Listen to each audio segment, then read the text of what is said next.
One of the things that I've learned in the last 5 years is that so much of our programming, so much of our unconscious mind is rooted in the body. And people store traumas, shocks, crisis, past experiences that are strong emotional charges. They store those in the body because every time we remember the experience, we're producing the same chemistry in the brain and body as if it's happening. So the body actually becomes conditioned into the past. And so the body in its resistance is clinging to the known and the familiar, even though we want our future to begin to change. So if you understand then that you can't think greater than how you feel when you're addicted to certain emotions, or when you've been thinking and feeling in the same cycles and feeling and thinking that you condition your body to become the mind of that emotion, then when feelings become the means of thinking, then for the most part people are thinking in the past. So the body is struggling because it's clinging to the known, because it doesn't trust the unknown. And so some people would rather hold on to their suffering or their pain than take a chance in possibility. There's nothing wrong with that. It's just becoming conscious of the process. And so when people begin to do this work, the first thing we teach them is about that elegant, generous present moment. And when you're truly in the present moment and you're totally focused, something amazing happens. You forget that you have a body. You forget about the people in your life. You forget about the things you own, your cell phone, your computer, your car, your home. You forget about where you're sitting, where you need to be, what place you have to go to, and you forget about time in and of itself. You take your attention off of time. And in that moment, you become pure consciousness. Now that is the elegant, generous present moment. And when you are truly in the present moment, that intelligence that lives within you and all around you is always present. It's always paying attention. And that's the moment there's an alignment between the subjective consciousness that's free-willed and the objective consciousness of the quantum field. You're looking right in the mirror. So then, in order for us to heal our bodies, we have to get beyond our bodies. In order for us to change some aspect of our identity or personality, we have to literally forget about ourselves. In order for us to change some problem or condition in our life, we have to forget about our present life and forget about the predictable future or the familiar past. And so you can only talk around this concept. But for a person who struggles with creating joy when they feel so much pain, and that they're working on trying to fake it until they make it, my advice is very simple. Work on getting beyond yourself. Now, there have been so many people in this work that have struggled and analyzed and tried to get beyond themselves and then tried to fake it and did all those things until they finally just followed the instructions and became nobody, no one, no thing, nowhere, and no time. Once you're that pure consciousness, the next question is, as consciousness, can you begin to put your attention on that field? Can you begin to pay attention to it? To begin to become aware of it, to become more aware of it, to experience it, to feel it, to stay connected to it moment after moment after moment. Now, just because you can't see something doesn't mean it doesn't exist. So as your consciousness begins to become aware of the consciousness of the quantum field, and you're experiencing less separation. Remember, separation is three-dimensional reality. My senses fool me into believing you're over there and I'm over here and there's time and space between us. Three-dimensional reality.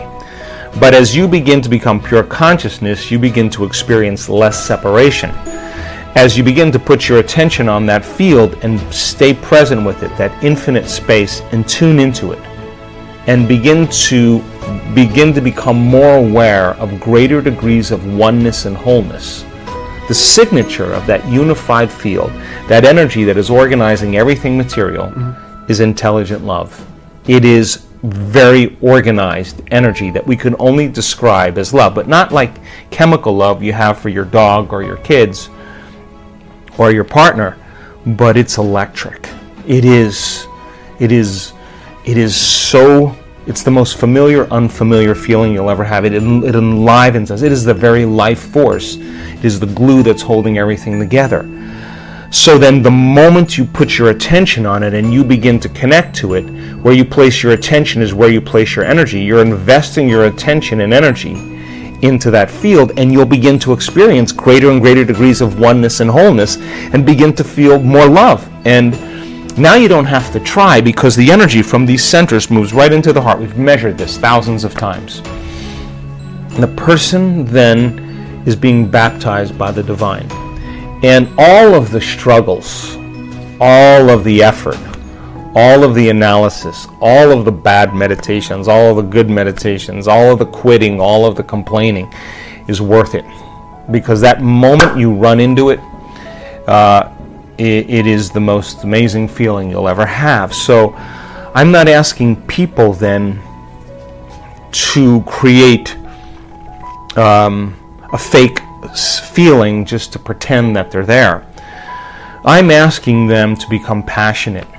And when they're in that field and they're no longer encumbered by their body, now they can think greater than how they feel. They're not connected to matter and anything material. They're connected to this field. So I think about when I'm creating, if I am going to do something unlimited, I gotta feel unlimited. If I'm gonna create something magnificent, I have to become magnificent. So we have to work ourselves up into that state. And so there's an excitement, there's a change in energy. And when there's a change in energy, you change your energy, you change your life. And nobody changes until they change their energy. So the fundamental question is, what do you get passionate about? What moves you? And this isn't a mechanical process. We're intuitively wired to create. So when you and I are saying, okay, let's create a new app, or let's create a program for our German community, and we're sitting down and we're starting to talk about it, and we're getting all these great ideas, our energy's changing, we're getting excited, and that's the energy that's available to create with. So the stronger the emotions that we feel to certain problems and conditions in our lives, the more we put our attention on the cause, whether it's your ex, whether it's your boss, whether it's a coworker, whether it's your pain. And basically, if you place your attention on those elements, you're giving your power away to that person or thing. So as you begin to overcome those emotions in the process of connecting, then as you overcome those emotions, you'll take your attention off those people or problems, and you'll begin to break the energetic bond with everyone and everything in your past, present reality. And now you're calling energy back to you. That's available energy for you to design a new destiny. So much people's creative energy is tied up in their pain. So then as they begin to take their attention off their pain, their body is starting to move closer to the present moment every day. And so don't be impatient. Every day is the mastery of self. If you overcome just a little bit of yourself every day, there will be a different feeling that warms your heart. That's where I want people to be. And those add up over time. And yes, there's difficult meditations. Absolutely, I have them all the time. But if you are willing to sit in the presence of that fire and be willing to face off with it and keep returning back to the present moment, every time you do that, every time you catch yourself thinking about another person or another thing and you become conscious and return back to the present moment and unfold back into possibility, that's a victory. And that's what begins to take us into this sense of worthiness, this sense of respect for ourselves and everybody else. We begin to honor and love ourselves more because we're in the crucible, we're in the fire, but we're working.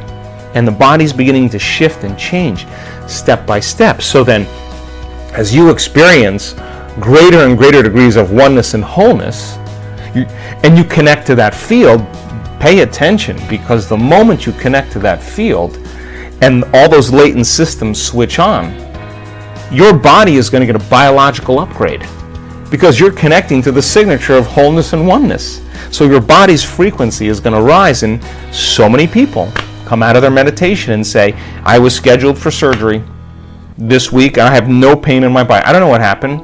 I just got beyond myself.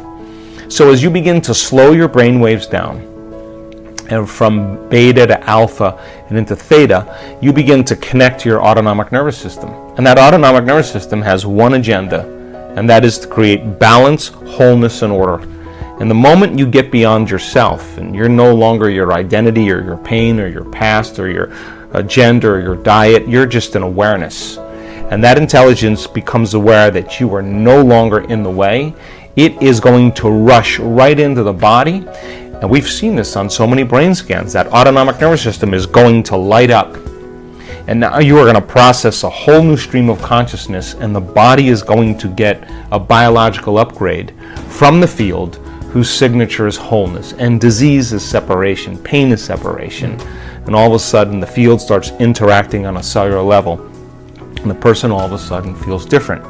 But getting there every single day is just connecting to that field. And then when you're there, what are you passionate about? If you're passionate about something, just fall in love with the idea that you could be healed and relax and surrender to the field and allow a greater mind to do it for you. Just get out of the way, and every day keep interacting with the field. Keep connecting with it. Keep practicing, and sooner or later you'll say what everybody else says. It was so worth the effort. I hope you loved this amazing and inspiring speech by Dr. Joe Dispenza. I'm sure you'll be motivated to apply this advice to your life and find the courage to start making changes to step into your desired future. It's all about you. We are continuing with our daily practice of completing the inspiring quotes. In the previous video we were looking for 2 words of Joe Dispenza's quote. The quote goes like this: if you want a new outcome, you will have to break the habit of being yourself and reinvent and the correct answer is new self. So, if you want a new outcome, you will have to break the habit of being yourself and reinvent a new self. Congratulations to everyone with the correct answer. This one wasn't so easy, but since I know you love Joe Dispenza, today's quote is also from Dr. Joe Dispenza. We are looking for 2 words. The quote goes like this: same thoughts always lead to the same choices. Same choices lead to the same behaviors, and the same behaviors lead to... Write your answers in the comments below the video and tell me if you love this video and our new way of ending the videos. If you like this video, give your thumbs up and share it with your friends. Even if you're not sure what the correct answer is, try and guess. The first one with the correct answer is the winner. So don't forget to subscribe and hit that bell button and don't miss any of the new videos and new challenges. If you really like what we do here and want to support us, you can join our channel and our community for a symbolic fee and gain many other additional features. You can do that by clicking the join button next to the subscribe button, or you can click on the link in the description of this video. Stay good and have a great day!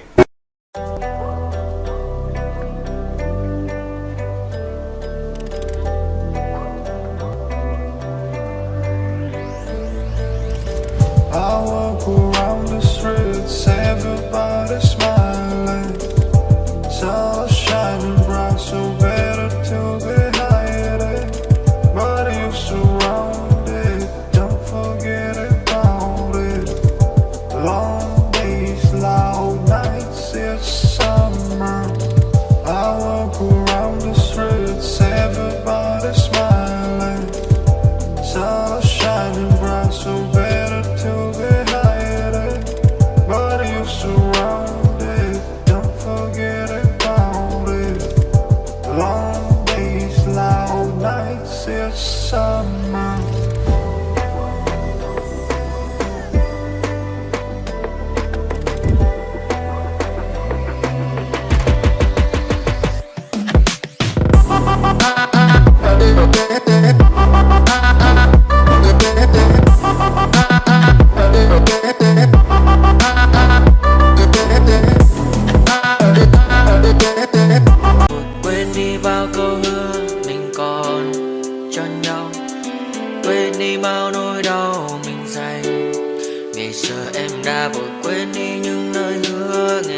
còn muốn em bên cạnh như ở phố xa rồi. Anh chỉ muốn em cạnh đấy thôi, không muốn em ở bên đời, chỉ muốn em anh bên người.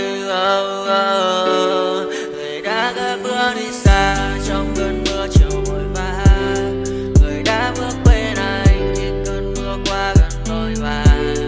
Em đã quên rồi mà anh sống đây mà về, chẳng còn lại gì nhưng người bao nước mắt rơi.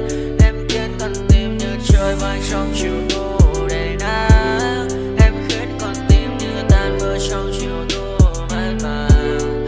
Vì còn nhiều lắm những ngỡ màng, nhiều lắm những nỗi vội vàng, nhiều lắm những cơn mưa em mưa ta bây giờ vẫn vang. Không mơ không mai đứng sang nhờ mai em còn thơ đôi hôm mai anh còn người ta xưa ta chúng còn giữ nhau chẳng đêm. I feel like I'm losing my mind. Is everybody in the world blind? Please Lord give me a sign, a sign. I feel like I'm losing my mind. Is everybody in the world blind? Please Lord give me a sign, a sign.